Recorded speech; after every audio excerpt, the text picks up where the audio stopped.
Welcome to Franchise Marketing Radio, brought to you by SEO SAMBA. Comprehensive high-performing marketing solutions for mature and emerging franchise brands. To supercharge your franchise marketing, go to SEOSamba.com. That's SEOSAMBA.com. Welcome to Franchise Marketing Radio. Stone Payton Lee Cantor here with you this morning. Today's episode is brought to you in part by the Business Radio X Studio Partner Program, equipping franchisors to help franchisees dominate their local market. To learn more about serving your market and growing your business, go to mybrxstudio.com.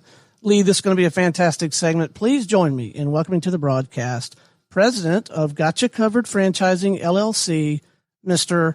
Paul Linenberg. How are you, Paul? Oh, gosh, I'm fantastic. Pleasure to be with you guys today in this crazy and very challenging environment. Once in a lifetime, I'm sure. Hopefully that is true, Paul. Well, tell us about Gotcha Covered. How are you serving folks?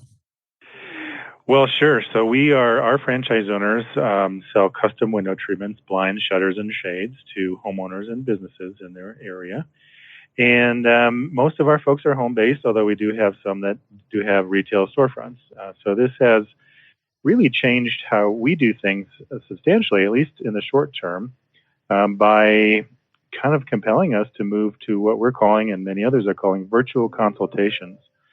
So we have now educated our franchise owners on how to do that, the technology to use, the process, the third-party technology that they can leverage, all those kinds of tools to help us be productive in this environment, because the reality is that people are still doing business. They want to do things maybe even more so now, because now they have a little bit more time on their hands. They're sitting at home staring at the ugly window treatments and saying, those got to go. Who can help me out? Even today, we've had people that have had their vacations canceled, and so now suddenly they have a pool of funds that they reallocate toward home improvement projects such as window treatment. So we're really trying to do what we can to help our franchise owners and serve our community in these times of lockdown. Now, previously, prior to the situation that we're dealing with now, the way that it would work was somebody said, hey, I'm interested in window treatments. And then one of your people would come and physically go to their house, I guess, and show them a book or some samples and materials and say, hey, these are your choices. And now you're saying that because of the circumstance and the social distancing, that's happening kind of virtually at this point? That's right. That's exactly how our regular model works. And so now we are just going virtual. So with Zoom or FaceTime or whatever the homeowner is comfortable with, we can leverage whatever technology they like and just have that virtual appointment. We still have the sample books. We can still hold them up on the video camera and say, hey, here's what we're talking about here. We can help the homeowner give us rough measurements so we can actually come up with a quote. We would want to do final measurements to make sure that we're exact to the eighth of an inch so that the window treatment's set properly. But the limitation, the only thing that really is a downside now is that they can't touch and feel the samples and see the fabrics. So what we've done there is we've arranged, and this has been in place, but we can actually order swatches and product samples to be sent directly to the homeowner. Even in this environment, our manufacturers are for the most part up and running or have inventory. They're trying to be still in business as much as they can possibly be. So it's a different way of doing it, but the results are very similar to what they would be in a normal environment. And this might open up some opportunities for future, right? Like this is the new normal today, but it also might transfer to down the road that this is another kind of channel for you guys to explore and how to deal with customers.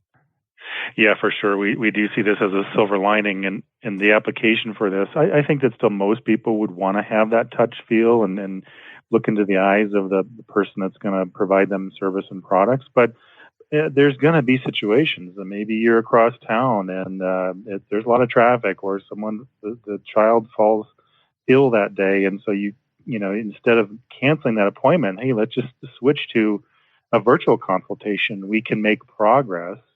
So I do believe that will become a permanent part of how we do business and how so many other companies do business as well. Right. It may not be your plan A, but it might be Right. a good plan B. Yeah, exactly. And we do have our franchise owners, because of the way we have our territories, you can sell anywhere that you're referred. You're not limited to just your territory. So you may have a friend across the state, across the country. Well, now that we have some expertise, we have, some track record in this. Now I think our franchise owners their eyes are going to be open about, hey, I can sell window treatments to my folks who are back, in Michigan or whatever.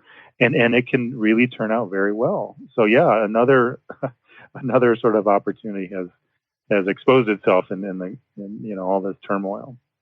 Right. This is this is what I think is great about our country is that we're very resourceful. There's a lot of entrepreneurs out there and creative people that are good at problem solving, and they see themselves in this situation. They're not saying, "Okay, I quit, I'm out." They're saying, "What do I have to do to make this work?" And you're seeing a lot of that. Yeah, this couldn't have happened to a better country. We do have the creativity and the drive and the energy to make this work. We're going to get through this pretty quickly and be on the other side of it. And there's going to be a lot of permanent improvements on a lot of things in the way we did business and the way we acted as consumers. So I couldn't agree with you more.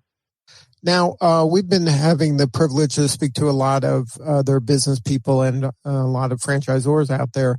Are you seeing, because there is a lot of people losing their jobs or being furloughed, are you finding that an unintended consequence for you is that a lot of franchisees or potential franchisees are popping up now and saying, hey, you know what? I'm tired of this kind of roller coaster. Let me get in control of my own situation. Let me explore. Got you covered. Yeah, we're just starting to see that. And I think that we will see that more and more over time. We have seen people drop out of the due diligence period because they have lost their job or their spouse has, or they're just concerned. But I'm very happy to report, as you just suggested, that people are coming in and they're saying, hey, this is an amazing opportunity to get into business ownership. I've just learned the hard way that my job really isn't that secure. And, this is unprecedented, and hopefully, again, we never see this again, but things can happen beyond the control. So any employee that's out there that feels like they're safe and secure, and we've seen this over the years and years, that, all of a sudden somebody changes up at the top, and guess what? A whole division is gone. So yeah, this will be a good opportunity for people to jump into business ownership. And really, I believe that on the other end of this, assuming that the government really gets the money flowing pretty quickly, I see this as more of a bump in a road than a deep pothole that we're going to really have to dig ourselves out of. Yeah, I agree.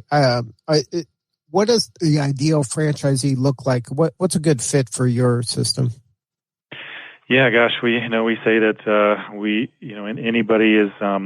anybody's a good candidate. You don't have to have any particular expertise.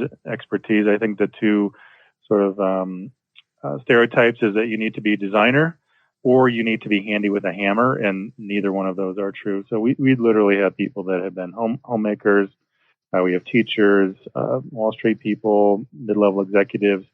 Really comes down to work ethic, and this is a very highly referral kind of a business. So the more someone is good at and likes building relationships, both with marketing partners and customers, it's just going to be an easier fit for them. But as long as you bring a work ethic, ability to get along with others, and the drive, and the sometimes things that are hard to define, all those things, we can train you, we can teach you how to be successful with, and got you covered.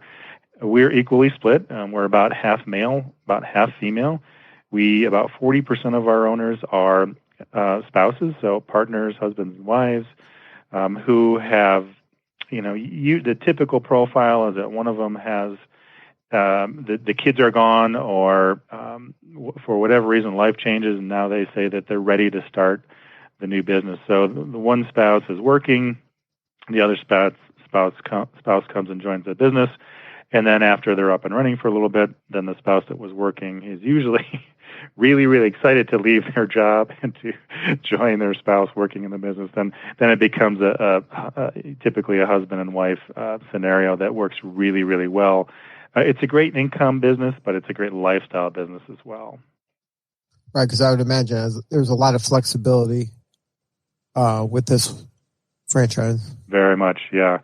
And it's funny that we see when it is spouses working together, what we see is there's two varieties. One is that the spouses want to do every single thing together, and then the other one is they don't want to do anything together. They completely want to divide and conquer because they find that working too closely together is more stressful. So it's just funny as the franchisor to be able to see the variety of how spouses really like working together. Right. You get to see the family dynamics in action. That's right. Yeah, good and bad. Now, talk about the kind of the genesis of the idea. Did it start out with the founders as saying, you know what, this is something we're going to franchise, or did it start out as something like, hey, this is an interesting business, let me just see what I can do individually, and then it grew into franchising? Yeah, so I was not a founder, but our founder, Vic Yosha, was actually in software. And he and some people that he knew got involved in developing a very rudimentary, at the time, this is decades ago,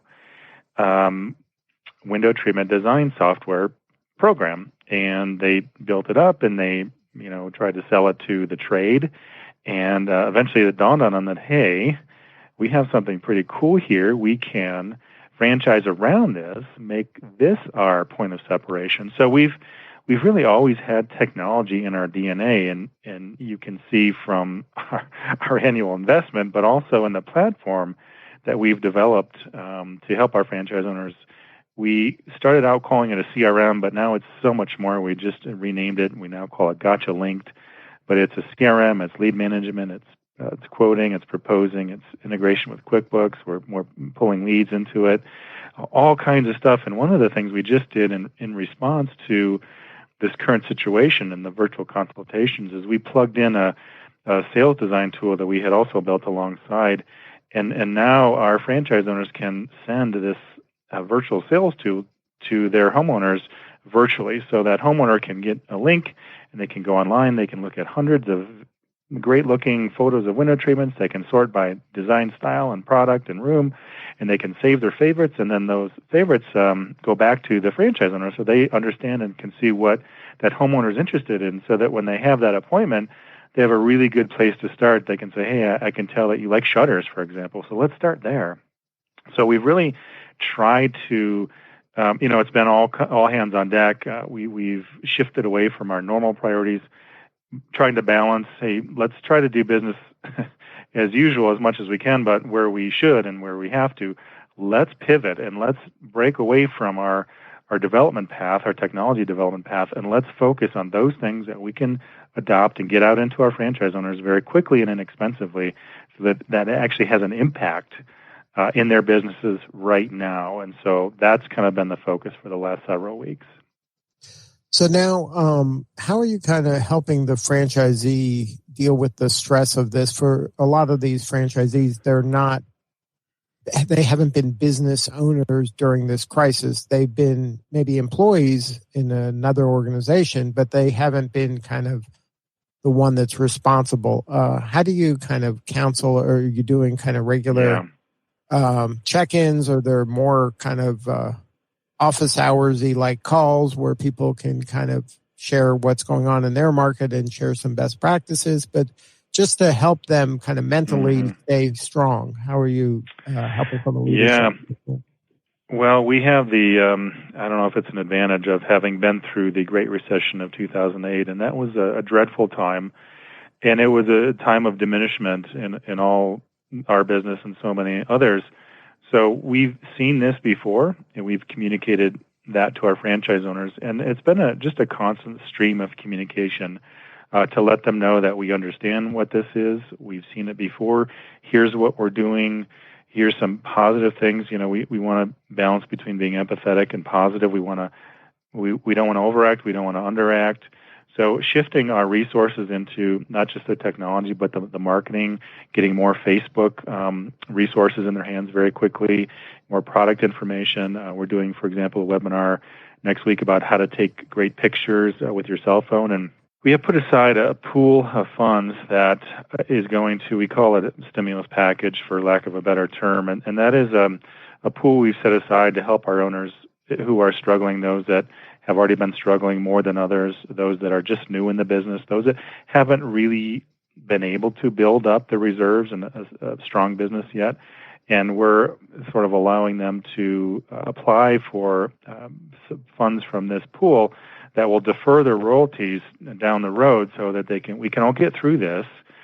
We can have some relief on the cash flow. We've also been just really encouraging them to take advantage of the government financial assistance, because I think that is the way through all of this. Is, you can only preserve expenses so much. You have to generate revenue, and those government programs are the way to generate revenue to get us through this. Yeah, I think that's going to be some relief that all small, mid-sized businesses desperately need at this time. Absolutely. I agree with you that we're going to get through this, and this will be, when we look back, we're going to realize that it's probably not going to be as bad as everybody initially thought it was, and it is going to be a bump in the road, not, the Grand Canyon there. Yeah, 100%. So now, how are you? So from a growth standpoint, I'm sure everybody's numbers are kind of not where they'd like them to be. But it sounds like that you're kind of net positive in the sense that maybe some people that were considering this have put that on pause just based on their own individual financial situation. But you are getting new people that maybe hadn't considered or weren't really ready to pull the trigger or getting closer to pulling the trigger because of their new circumstances. Yeah, and I think we're a few weeks out from really seeing how that balances. But one of the things I'm really very pleased about is that people that were in the process, deep into it, they've stayed with a commitment. I just had an onboarding call with one of our new owners who's coming to a training in May, which is now virtual. We would, of course, have that in person. Now it's virtual. And she just said, hey, I really believe this is a great time to get into business because I know that this is going to be temporary, and my opportunities on the other side are going to be tremendous. And it just raised the hairs on my arms. It was just so gratifying to hear that kind of approach and philosophy to this business. So I think the more people that adopt that, and of course we're honored to have her as part of Gotcha Covered because we love business owners like that. But I do think that a little bit less employment overall helps franchising in general because there's more people that are not wanting to go back to corporate, which we've been competing against for a couple years, thanks to a very, very strong economy. So, yeah, we'll see. Our goal is to grow responsibly. We want to add very high caliber people to our system that are going to appreciate what we do and our culture and be successful. And we'll do that with the right people. And however many that is, that's what it is. But I do think, as you guys said, and I again agree with you 100%. This is a bump in the road. We're going to get through this. And, good times on the other side of this. So now, as part of the sales and marketing resources you provide for the franchisees, how much of it is them kind of having to network and work their local community and be kind of a good corporate citizen locally in order to keep that brand ubiquity so when people do consider this, they consider them? How much is their responsibility? How much do you provide? And is that changed now during this crisis? Yeah, it's a savvy question and speaks to really the heart of Gotcha Covered and many others because our fundamental marketing strategy is community-based marketing. So our approach with anything is to give them the tools to do what they can do, and then we automate, we provide all the resources that we can do. So we're pushing out content from the corporate side, both with Facebook and Instagram, but also LinkedIn now and Google My Business, and that's all good, and it's corporate stuff, but it's not that last mile. It's not that final touch that owner has to be. I mean, we feel like we're co-branded here. The franchise owner is the face of Gotcha Covered in their marketplace, and we're happy with that because that's how it works. This is a referral business.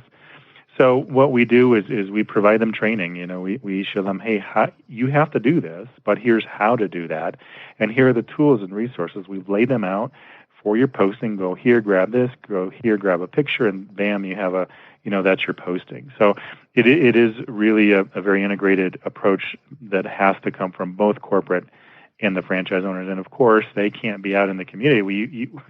We would be saying shoe leather marketing right now, but there's no shoe leather going on right now. So we're just encouraging them to do that digitally and be more active on social media, because the homeowners are sitting around, like, they're spending a whole lot more time on social media. So it's a good time to get in front of many more homeowners.